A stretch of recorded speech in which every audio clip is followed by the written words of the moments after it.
menos con los datos que nos llegaban del Fondo Monetario Internacional, que España, donde aseguran, va a liderar ese crecimiento en la zona euro. Más concretamente, España avanzará un 2% en 2015 y un 1,8% en 2016. Unas expectativas de crecimiento que solo son superadas, como decía Alfonso, por la economía de los Estados Unidos. Pero bueno, lo primero es saber cómo nos va a afectar a nuestros bolsillos. Nos va a ayudar Juan Ramón Rayo, nuestro profesor de Economía. Bienvenido de nuevo, muy buenos días. ¿Qué tal? Buenos días. Pues esa es la pregunta.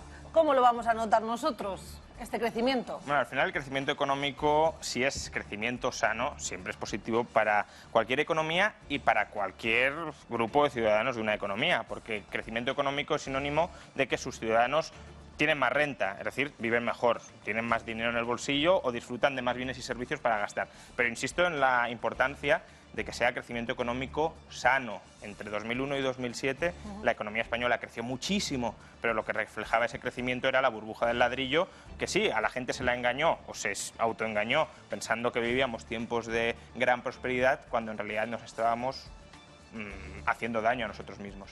Y si hablamos a nivel de los empresarios, los emprendedores, ¿ellos también lo van a notar?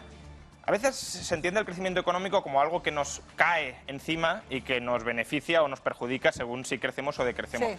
En realidad no hay que mirar tanto cómo nos afecta el crecimiento económico, sino que si crecemos es porque a los empresarios les va mejor, porque aumenta el empleo, porque aumenta el gasto en inversión. Por tanto, si es verdad que crecemos al 2%, como dice el Fondo Monetario Internacional y como hasta ahora venía diciendo el Gobierno, será porque las empresas estén ganando más dinero, porque se esté creando más empleo y porque las familias también tengan más renta disponible. Ahora, insisto, la importancia es que todo eso sea sano, sea sostenible. Y por cierto, nos llega una información de última hora. Luis de Guindos anuncia que ese crecimiento a final de este año podría ser no un 2, sino un 3%.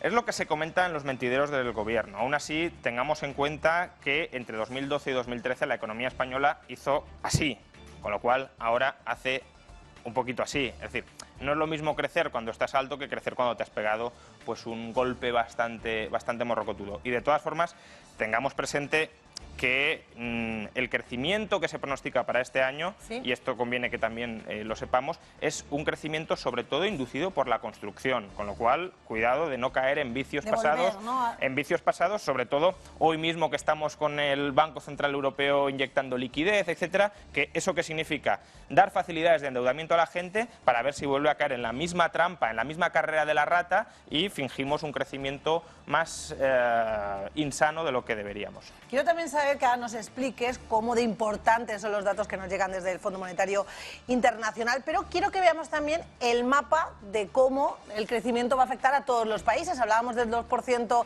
de España, pero aquí estamos viendo ese mapa y cómo evidentemente estamos por encima incluso de Alemania, que crece un 1,3%. Italia por fin vuelve a crecer, vemos el crecimiento de Francia. ¿Era previsible estos datos? A ver, Europa en general tiene un problema, es un continente esclerotizado, es un continente donde familias, empresas están maniatadas en impuestos, gasto público, regulaciones por los políticos, con lo cual ahí no se puede hacer prácticamente nada. Hablamos muchas veces de Estados Unidos, que bien va. Estados Unidos es una economía mucho más libre que la europea. Para que nos hagamos una idea, en Estados Unidos la gente tiene, después de impuestos, un tercio más de renta que en Europa. Es decir, el gobierno le roba un tercio por ciento menos de dinero. O sea, el salario que todos tenemos, es un que todos pagamos nuestros impuestos, a ellos les queda más dinero. Aparte de que es más alto que aquí, que el salario. Exacto, se les quita menos, con lo cual, claro, eso tiene en impuestos, con lo cual eso tiene unos efectos dinamizadores de la economía brutales. En Europa no es así, y por desgracia, pues eso es una lacra que habría que corregir, habría que bajar el gasto público, habría que bajar impuestos, habría que liberalizar la economía, pero no parece que ningún líder europeo lo quiera hacer. Y nos encontramos con estas cifras de crecimiento que son absolutamente deplorables. Aún así, tengamos en cuenta, Alemania, por ejemplo... que siempre es nuestra referencia, exacto, ¿no? Alemania crece menos que nosotros, pero es que Alemania hoy es más rica que en 2007. Es decir, crece menos sobre un nivel más alto. Nosotros estamos creciendo más, pero sobre un nivel más bajo. Somos todavía más pobres de lo que nos decían que éramos en 2007. Bueno, vemos eso y ya nos queremos. Alfonso Rojo te quiere hacer una pregunta.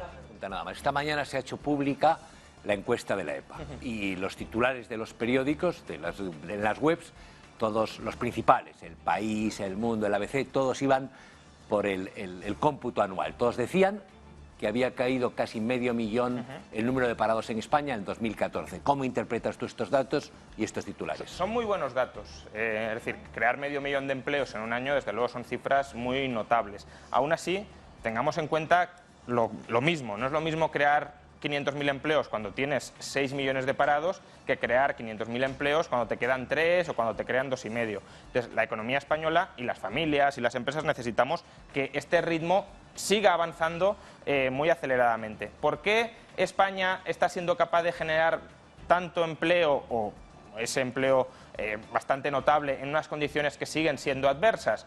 Pues básicamente porque hubo una pequeñita reforma estructural, de esas que los economistas solemos reivindicar, una pequeñita liberalización, que fue la reforma laboral. Entonces, si la reforma laboral ha ido bien en materia de empleo, ¿por qué no se profundiza en ella? ¿Por qué no avanzamos hacia un mercado laboral verdaderamente libre, donde familias y donde empresas puedan negociar los términos del contrato sin que el gobierno les diga: si usted no pacta esto que le digo, usted es mejor que se quede parado, yo no le dejo que trabaje? Porque eso es al final la regulación laboral lo que hace.